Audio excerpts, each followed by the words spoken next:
Live, local, late breaking.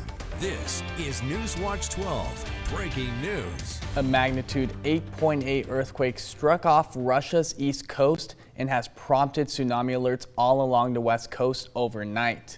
Right now, you're taking a live look at Gold Beach and Smith River as the Oregon and California coasts are still under tsunami alerts. Now, this earthquake is tied for the 6th largest earthquake in recorded history.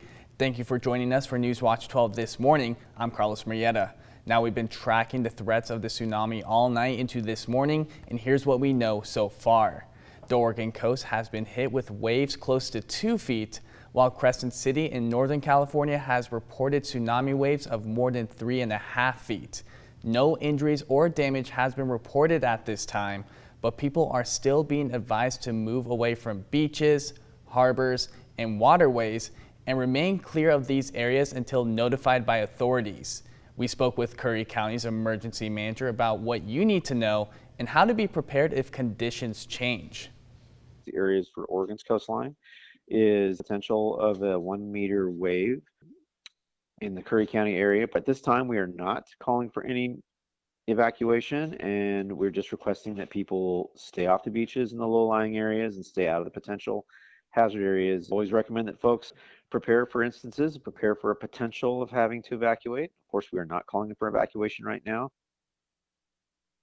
We're going to check in with Storm Tracker 12 meteorologist Sarah Kress to look at some of those tsunami alerts. And Sarah, have we seen any changes to those tsunami alerts since overnight? We haven't seen any changes from last night. The Oregon coast still under that tsunami advisory. So expecting those waves anywhere from 1 to 2 feet. As we do move a little bit southward into Northern California's coastline, we have seen some bigger rises in that sea level water rising, but as we're working our way through this morning, we're still holding on to this advisory, so make sure you're staying away from the coastline this morning.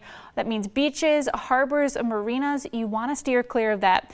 Now, this earthquake was reported at 8.8 magnitude, again tied for the 6th biggest earthquake on record, and a lot of questions about what tsunamis are exactly. Well, that is when we get an earthquake underwater, forcing that vertical push of seawater, creating waves as they work their way towards the coastline. Now, earlier this morning, we saw that advisory start around 11 p.m. last night, and that's not expected to be the largest of the waves. You could even see some bigger waves after that. So remember, make sure you're being safe along the coastline today, and we'll continue to keep you updated here and on KDRV.com. And over in Hawaii, officials say the worst of it is now over as the tsunami warning has been downgraded to an advisory. Waves as high as 5 feet struck Hawaii as the first waves hit the islands around 1:17 a.m. local time. Tsunami waters were seen spilling into a parking lot at a boat harbor on Oahu's north shore, and airlines and airports are resuming operations this morning after all flights in and out of Hawaii were canceled for the night. And outside our region, tsunami warnings and evacuations are still in place in more than 20 countries. Russia was the first to feel the effects as some buildings were washed away, as you can see right now on your screen. Doctors were also seen at a Russian hospital holding on tight to their patient during a surgery as that powerful earthquake was hitting. Over in Japan, millions of people were told to evacuate, with some people even seen moving to the top of tall buildings. And just as this morning, Japan has downgraded from a warning to a tsunami advisory. Now, this is still a developing story, and we will continue to track this situation and update you on all alerts over the air and online at KDRV.com. Now, your first forecast with meteorologist Sarah Kress. And take a look at this video that we had sent in to us last night from over into Klamath County. We saw a severe storm work its way in late last night as well, and we're going to be tracking that potential again for us today. But the risk is a little bit more widespread for us on our Wednesday. Starting off this morning across the region on the calm side, we'll see clouds increase as we're working our way into the afternoon, and storms begin to fire off by midday and continuing through the evening for us. Now, in terms of temperatures, still going to be feeling pretty hot hot for us outside today, especially into the Rogue Valley, where highs are going to make it up into the mid-90s for us. Over east side will be into the 80s today. Northern California mixed between the lower 90s to mid-upper 80s, and along the coast will be into the 60s, not missing out on the chance to see a shower later today as well.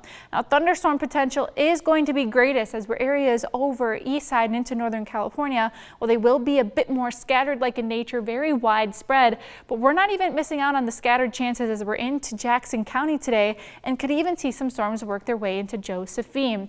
Now, because of this, we will be expecting new wildfire starts later today and then keeping a close eye even on tomorrow for those holdover fires. Now, most of the region is under that red flag warning from 2 p.m. until 11 p.m. on our Wednesday because of that new fire start potential, but we're not done with these thunderstorm chances after today. As we work our way into the end of the week, we'll see more scattered thunderstorm chances tomorrow and even into the weekend. So I'll have more details for you coming up in just about 7 minutes.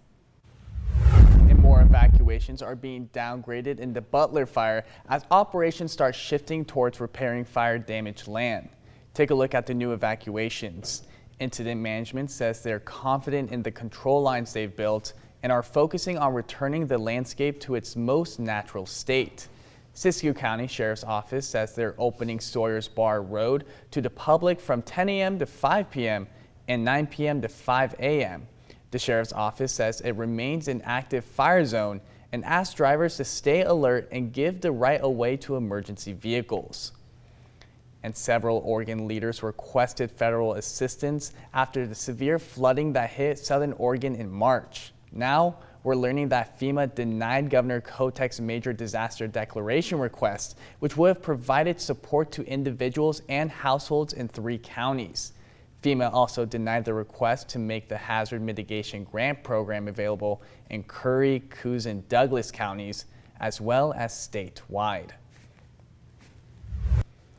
And a well-known homeless encampment in Wairika is scheduled to be cleared out today as the city enforces permit requirements for camping.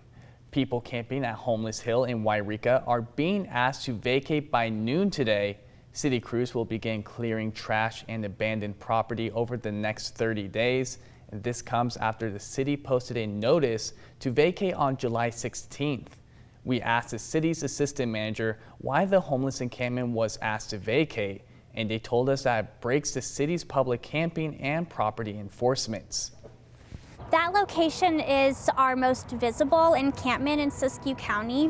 It's roughly 20 to 50 people, depending on the situation and the time of year. There are resources and shelters that those living on the property can use. A 32-bed low-barrier homeless shelter just celebrated their grand opening as a new shelter aims to help those dealing with homelessness, addiction, and past incarceration. This shelter is the first of its kind in Siskiyou County and is designed to give the steps to safe and long-term housing regardless of employment or sobriety. And cuts to the Klamath County General Fund are impacting operations at animal control. Klamath County Sheriff's Office announced that significant staffing reductions is leaving animal control with just 2 animal control clerks. To continue service, the Animal Control Office is shifting their hours to be noon to 4 p.m. on weekdays, aligning with the Klamath Animal Shelter. These operation changes take effect on August 1st, and more details can be found on our website at kdrv.com.